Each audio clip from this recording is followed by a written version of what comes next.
Hello everyone, welcome to others classes. आज gravitational force का part second आ गया और पार्ट वन हम लोग पहले ही बना दिए। अगर आप चैनल में नए हैं तो पार्ट वन का लिंक डिस्क्रिप्शन में होगा, उसको जाके चेक कर सकते हैं। और इस वीडियो को लाइक कर दीजिएगा अगर आपको अच्छा लगे तो, और अगर चैनल में नए हैं तो इसको सब्सक्राइब कर दीजिएगा, क्योंकि इस पर आपको एजुकेशनल वीडियो हम लोग प्रोवाइड करते रहेंगे। और इसका बेल आइकन भी ऑन कर दीजिएगा ताकि हम लोग कोई भी वीडियो अपलोड करें तो ये सबसे पहले आप तक पहुँच जाए। तो चलिए आज का वीडियो स्टार्ट करते हैं। आज हम फ्री फॉल के बारे में पढ़ेंगे, फिर एक्सेलरेशन ड्यू टू ग्रेविटी, ये VVI है, very very important for numericals. Numericals के लिए सबसे ज़्यादा इंपॉर्टेंट है एक्सेलरेशन ड्यू टू ग्रेविटी, उसके बाद उसका वैल्यू। तो चलिए स्टार्ट करते हैं। The falling of a body from a height towards earth under the gravitational force of earth with no other force acting on it is called free fall. मतलब कि ये मार्कर है, इसको मैंने यहाँ से गिराया है, यहाँ से और अर्थ के बीच की दूरी, जैसे यहाँ से, जैसे ये सरफेस है अपना और ये छत है, इस पर से कोई आदमी नीचे गिरा और इसका हाइट है 20 फीट, तो ये 20 फीट के हाइट से नीचे गिरा। सिर्फ ग्रेविटेशनल फोर्स से गिरना चाहिए, कोई दूसरा फोर्स इस पर एक्ट नहीं करना चाहिए, कोई भी दूसरा फोर्स इस पर एक्ट नहीं करना चाहिए।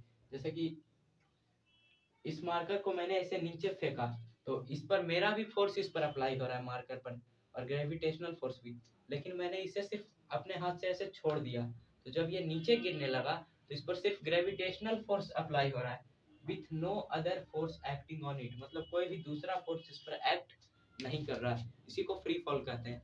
और बहुत ही इजी कॉन्सेप्ट है इसका कि ग्रेविटेशनल फोर्स से कोई भी ऑब्जेक्ट अर्थ के नीचे गिरता है तो उसी को फ्री फॉलिंग ऑब्जेक्ट कहते हैं। अब एक्सेलरेशन ड्यू टू ग्रेविटी, जैसे कि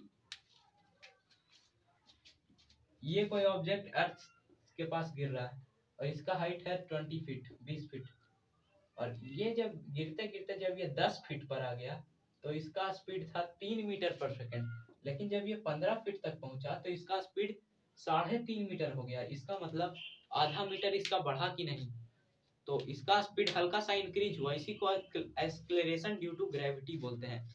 जैसे कि आपने पहले मोशन चैप्टर में पढ़ा होगा कि the rate of change of velocity is called acceleration, तो उसी में ग्रेविटेशनल में भी एक्सेलरेशन है।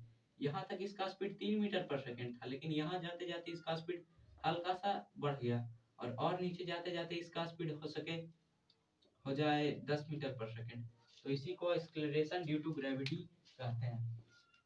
अब एक्सेलरेशन ड्यू टू ग्रेविटी का फार्मूला होता है जी इज, इसको जी से डिनोट करते हैं। Acceleration of gravity denoted by small G, इसको ऐसे भी बुक में लिखा जाता है small G. Acceleration due to gravity का फार्मूला होता है जी, इससे डिनोट करते हैं जी इंटू एम बटे आर स्क्वायर। जी को मैंने पहले वीडियो में आपको बताया था कि जी कांस्टेंट होता है और इसका वैल्यू होता है 6.67 इंटू 10⁻11 मीटर पर सेकेंड, यही है इस जी का वैल्यू। तो इसको कैलकुलेट करते हैं, जी इज इक्वल टू इतना, जी का वैल्यू ये रहा 6.6 इंटू 10⁻11 मीटर पर सेकेंड और इंटू 6 इंटू 10⁻24। ये क्या है?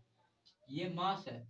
अब मास किसका है? ये तो अर्थ का मास है, जो अप्रोक्सीमेटली वैल्यू इतना है अर्थ का लगभग, उसका एक्चुअल तो कोई कैलकुलेट तो नहीं कर सकता कोई भी साइंटिस्ट, तो अप्रोक्स अर्थ का वेट इतना माना जाता है 6 इंटू 10⁻24 kg।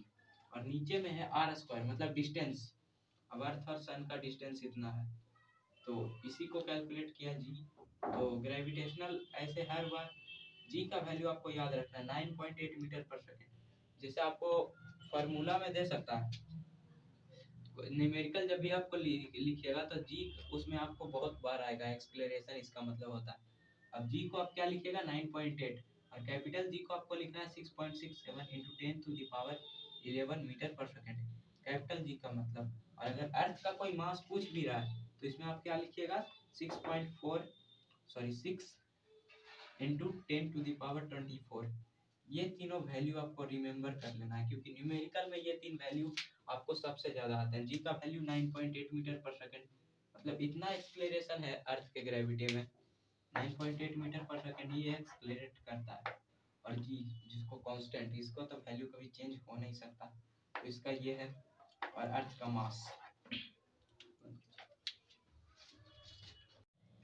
तो चलिए अब पढ़ते हैं equation of motion for free falling objects. Equation of motion आप पढ़े होंगे मोशन चैप्टर में, जिसको गति कहते हैं हिंदी में।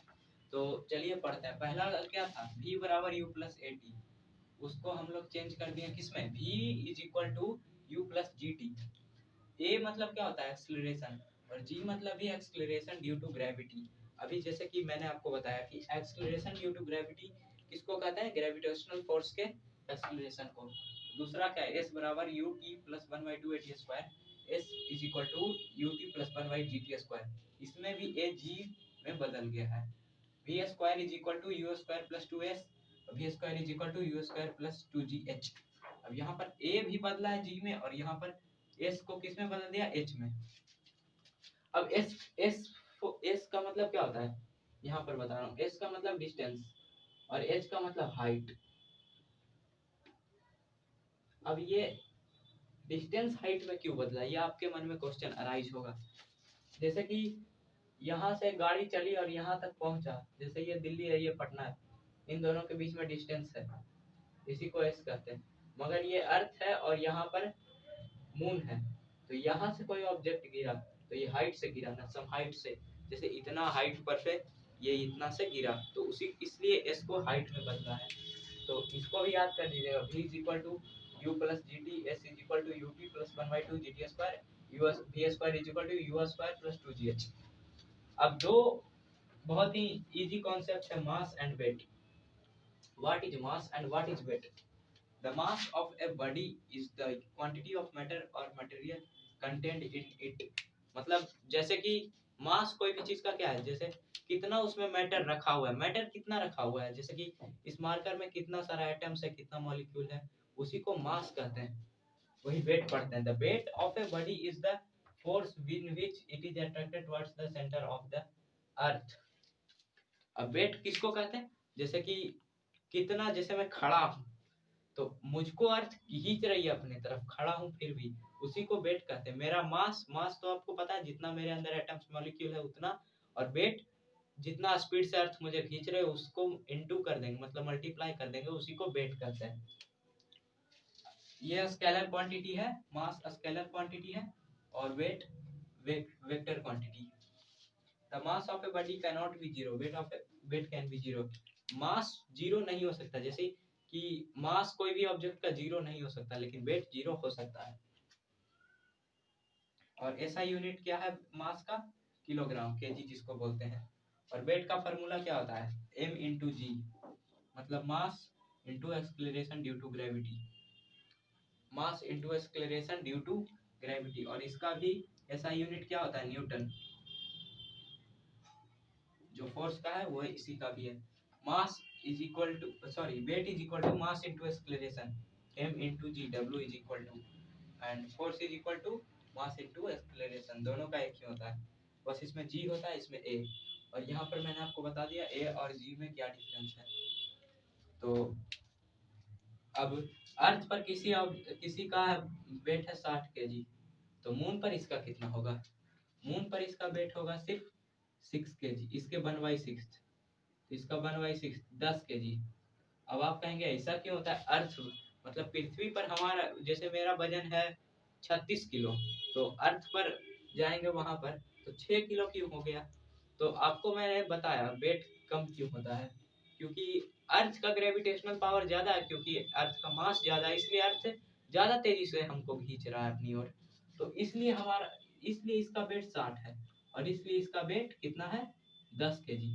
बहुत ही सिंपल कॉन्सेप्ट है। मून का ग्रेविटेशनल पावर कैसे कम है, ये मैंने आपको पहले वीडियो में बता दिया है, क्योंकि उसका मास बहुत कम है। मतलब मास मतलब क्या, मास मतलब ये, the mass of the body is the quantity of matter और मटेरियल कंटेंट इन इट, मतलब जितना उसको क्वांटिटी रखा हुआ है वो कम है, और ग्रेविटेशनल पावर मास पर ही डिपेंड करता है। जैसे अगर मेरा मास इतना होता 6 इंटू 10⁻24, तो मैं भी किसी को खींच सकता था अपनी ओर, मेरे में भी जादू आ जाता, मैं एक जादू से ऐसे अपने आप मार्कर को ऐसे खींच लेता, ऐसे बुक को खींच लेता अपनी तरफ।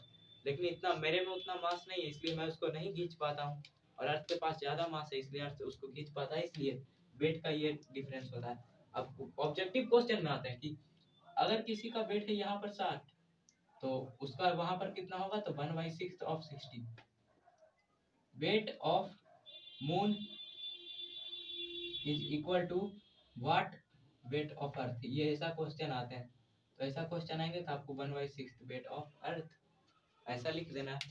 तो आज के वीडियो में इतना ही, और हमारे चैनल को सब्सक्राइब कर दीजिएगा, और अगले अगले पार्ट में हम आपको न्यूमेरिकल बताएंगे।